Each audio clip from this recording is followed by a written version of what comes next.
अॼु जे video lecture जे अंदरि असां पढ़ंदासीं केसेस ऑफ नाउन।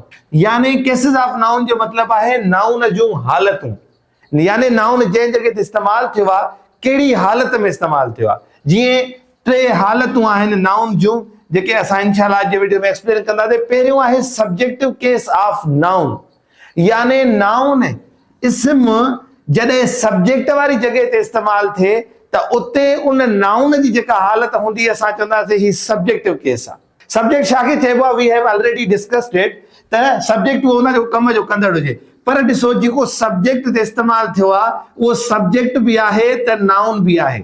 इन जे करे असां हिनखे चवंदासीं सब्जेक्टिव केस ऑफ नाउन, यानी अहिड़ो नाउन जेको सब्जेक्ट जी जॻह ते इस्तेमालु थिए। असां चवंदासीं हिते इहो कहिड़ो केस इस्तेमालु थियल आहे नाउन जो?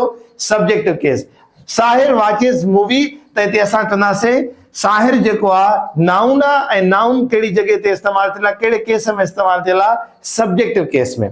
सो सेकंड वन आहे ऑब्जेक्टिव केस, यानी नाउन जॾहिं ऑब्जेक्ट जी जॻह ते इस्तेमालु थिए असां उनखे चवंदा आहियूं ऑब्जेक्टिव केस। हाणे मां ऑब्जेक्ट नाहे पढ़ायो पहिरियों, मां जस्ट हिते तव्हांखे इंट्रो ॾेई वञा त ऑब्जेक्ट उनखे चइबो आहे जिते सब्जेक्ट जे कम जो असर पवे। इट्स वेरी सिंपल, हिनखे वधीक कॉम्प्लेक्स नथा कयूं। ऑब्जेक्ट छाखे चइबो आहे? मफ़ऊल छाखे चइबो आहे? जिते कम जो असर पए। मिसाल, असलम ईट्स मील, असलम मानी खाए थो। त हाणे ॾिसो असलम जे खाइण जो असर किथे थो पवे? मानीअ ते थो पवे। त हिते असांजी जेका मील आहे उहो उन जुमिले में असांजो ऑब्जेक्ट आहे। ईअं ई आहे त शुनैल कॉल्ड अहमद, शुनैल छा कयो? अहमद खे सॾु कयो। त हिते असांजो जेको अहमद आहे इहो सभ खां पहिरियां त ऑब्जेक्ट आहे, यानी हिन जेको शुनैल जेको कॉलिंग वारो अमल कयो आहे उहो छा ते कयो अथई? अहमद ते कयो अथई। यानी हिते असांजो अहमद छा आहे? ऑब्जेक्टिव केस ऑफ नाउन आहे। यानी कहिड़ो केस आहे? Objective case. यानी जॾहिं बि असांजो ऑब्जेक्ट जी जॻह ते नाउन इस्तेमालु थिए थो त उहो असांजो हूंदो आहे ऑब्जेक्टिव केस।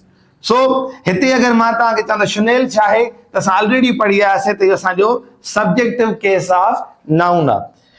अचूं था थर्ड वन ते, पॉसेसिव केस। हाणे पॉसेसिव यादि रखी छॾियो त पोज़ीशन खे ज़ाहिर कंदो आहे, मिल्कियत खे ज़ाहिर कंदो आहे। हाणे उहा मिल्कियत ज़ाहिर थींदी आहे उहो हिन सां, जेका मूं हिते अपॉस्ट्रॉफी ॾिनी आहे। छा ॾिनी आहे?